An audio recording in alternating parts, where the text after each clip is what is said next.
Hello বন্ধুরা, কেমন আছো তোমরা সবাই? আজকের এই ছোট্ট ব্লগটা আমি তোমাদের সাথে শেয়ার করব। দেখো, আমি প্রথমেই ডালটা বসিয়ে নিয়েছি, সসপ্যানেই বসিয়ে নিয়েছি, কারণ এটা আমার তাড়াতাড়ি হয়ে যায়। আর তারপর আমি একটা কুমড়োর সবজি করব, তার জন্য আমি কড়াইয়ে 5 ফোড়ন দিয়ে দিলাম, তারপর তেল দিয়ে দিলাম। আর দেখো, এর মধ্যে দিয়ে দিয়েছি মূলো আর কুমড়ো, তারপর আলু দিয়ে দিলাম। আর এগুলোকে একটুখানি আমি ভেজে নেব। কিছুক্ষণ ভেজে নেওয়ার পর এর মধ্যে কিছু আমি মশলা অ্যাড করব। যেমন আমি দিয়ে দিয়েছি গ্রেট করা আদা, জল দিয়েছি পরিমাণ মতো, এর মধ্যে দিয়েছি জিরে গুঁড়ো, ধনে গুঁড়োটা 1 চামচ দিয়েছি, আর জিরে গুঁড়োটা 1/2 চামচ, সামান্য চিনি, নুন স্বাদ মতো, হলুদ 1 চামচ। এরপর সব সবজিটাকে ভালো করে আমি কষিয়ে নেব আর কিছুক্ষণ ঢাকা দিয়ে এটাকে হতে দেবো। তোমরা এই সবজিটা একদিন ঘরে করে দেখবে, এটা খেতে খুব চটপট হয়ে যায় আর খেতেও খুব সুস্বাদু হয়। এরপর এভাবে আমি সবজিটাকে কষিয়ে নেওয়ার পর এতে আমি জল দিয়ে দেবো আর এটাকে আমি 10 থেকে 12 মিনিটের জন্য ঢাকা দিয়ে হতে দেবো।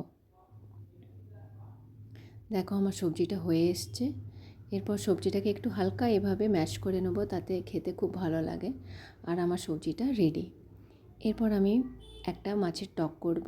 তার জন্য আমি প্রথমে শুকনো খোলায় মৌরি আর মেথি আর সাদা সর্ষেটাকে একটু হালকা রোস্ট করে নিয়েছি। এটাকে ফাইন মানে মশলা করে নেবো এর।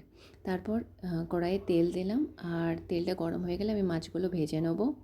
মাছ ভাজা হয়ে গেছে। এরপর আমি ওই তেলেই আমি মেথি দিয়েছি আর কালো জিরে অ্যাড করে দিয়েছি, সাথে একটা মিডিয়াম সাইজের একটা পাকা টমেটো এভাবে কেটে আমি কড়াইয়ে দিয়ে দিয়েছি। এটাতে নিয়ে দিয়েছি আমি স্বাদ মতো নুন, কারণ যাতে টমেটোগুলো ইজিলি সফট হয়ে যায়।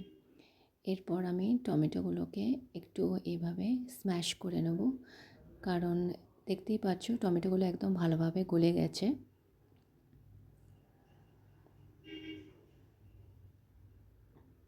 এরপর আমি এতে জল দিয়ে দেব।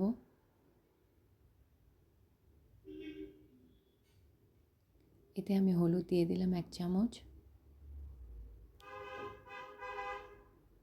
সামান্য চিনি।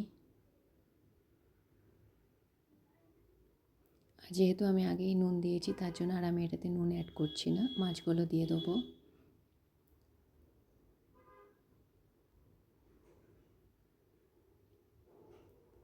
এরপর মাছগুলোকে আমি একটু উল্টে পাল্টে নেবো আর এটাকে আমি 5 থেকে 7 মিনিটের জন্য এইভাবে ঢাকা দিয়ে হতে দেবো। 7 মিনিট পর দেখো, মাছটা আমার মোটামুটি হয়ে গেছে।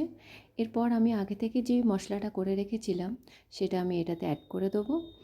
আর 1 চামচ আমি মাস্টার্ড অয়েল এটাতে অ্যাড করব, কারণ এটাতে মাস্টার্ড অয়েল অ্যাড করলে খুব সুন্দর একটা টেস্ট আসে আর একটা খুব সুন্দর একটা গন্ধ আসে, মানে খুব সুন্দর খেতে লাগে এটা। আর এটা গরম গরম ভাতের সাথে না, মানে কি বলবো, জাস্ট ফাটাফাটি লাগে খেতে। দেখো, আমার আজকে লাঞ্চের থালি তাহলে আজ ভাত, আলু সিদ্ধ, কুমড়োর সবজি, সাথে আছে তোমার ডাল আর মাছের টক। আজকের এই ভিডিওটা তোমাদের কেমন লাগলো আমাকে অবশ্যই কমেন্টে জানাবে। ভিডিওটা ভালো লাগলে আমার চ্যানেলটা সাবস্ক্রাইব করে দিও আর ভিডিওটাকে লাইক করে দিও, শেয়ার করে দিও। আর আমার বন্ধু হয়ে আমার পাশে অবশ্যই থেকো। থ্যাংক ইউ বন্ধুরা।